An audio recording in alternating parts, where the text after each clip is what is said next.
UGR सत्ता में सोनियावा की सरजमीन पर यूजीआर ही नहीं बल्कि जनपद ही नहीं बल्कि पूरे राज्य स्तर पर जिस तरीके से सोनियावा की सरजमीन पर कबड्डी टूर्नामेंट खेलने के लिए आए हैं, मैं आपका दिल की गहराइयों से आभार प्रकट करता हूं, आपको मुबारकबाद पेश करता हूं। मैं आप सभी खिलाड़ियों से मैं कहना चाहता हूं, क्योंकि ये राजनीतिक मंच नहीं है, लेकिन मैं आपसे चंद बातें जरूर कहना चाहता हूं। मैं आपको बताना चाहता हूं कि खेल को खेल की भावनाओं से खेलिएगा और कभी नर्वस मत होना। ये खेल का मैदान है, एक दूसरे से आपसी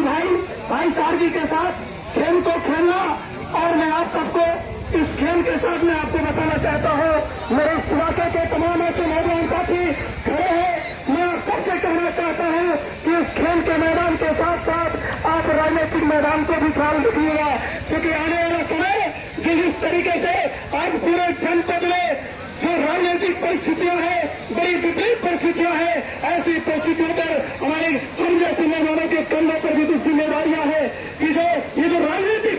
कुछ है, जो आज ये इलाका यूजीआर कब्बा का इलाका जो पिछड़ा है, उसके जिम्मेदार जो जनप्रतिनिधि है, उन पर भी अंकुश लगाने की जरूरत है। हमें सोचने की जरूरत है, हमें गौर फिक्र करने की जरूरत है कि आज किस तरीके से यूजीआर कब्बा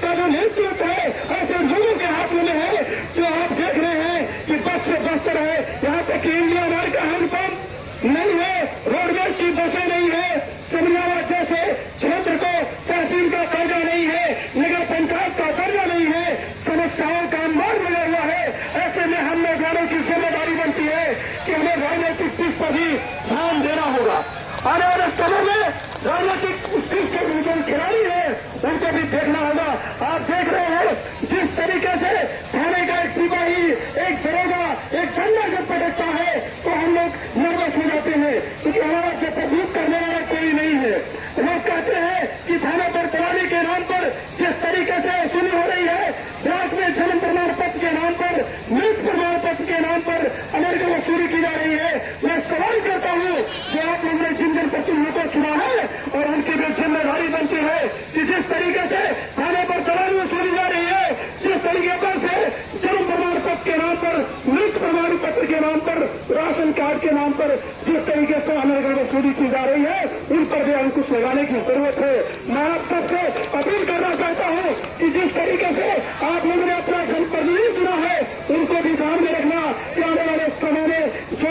निरंकुश और जो निराधार जो जनप्रतिनिधि हमारे बीच में घूम रहे हैं, उनका पत्ता साफ करके उन्हें ऐसे राजनीतिक ऐसे युवा को, शहीद अहमद जैसे युवा को, अब्दुल चौधरी जैसे युवा को, कमर जैसे युवा को, नसरात जैसे युवा को आगे बढ़कर के इस इलाके की भविष्य को तय करना है। मैं चंद बातों में जनपंक्तियां कह करके मैं अपनी बातों को समाप्त करूंगा। वो संघर्ष न तकलीफ है, क्या मजा है फिर जीने में, तुम्हारी थम जाएगा जब लक्ष्य रहेगा सीने में। और मैं चंद पंक्तियों से यहाँ के जो वर्तमान राजनीतिक लोग हैं, मैं उनसे कहना चाहता हूँ कि तूने चाहा ही नहीं, तूने चाहा ही नहीं और आप बदल सकते थे, तूने चाहा ही नहीं और आप बदल सकते थे, तुम तो पहले ही रहे पानी झील के पानी की तरह, दरिया बनते तो बड़ी दूर निकल सकते थे, दरिया बनते तो बड़ी दूर निकल सकते थे। बहुत बहुत धन्यवाद।